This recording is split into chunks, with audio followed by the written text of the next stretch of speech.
लगभग 26 दिनपछि सोनम वाङचुक आफ्नो हङ्गर स्ट्राइक तोडिएको छ।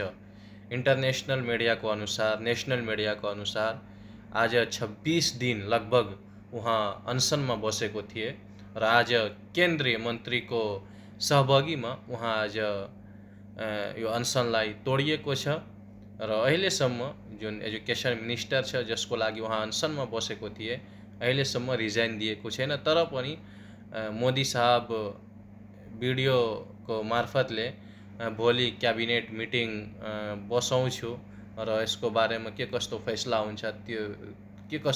हुन्छ त्यसको बारेमा केही निर्णय गर्नेछु जस्तो कुराहरू भिडियोको मार्फत जनतालाई निर्देशन दिएको छ, जनतालाई भनिएको छ।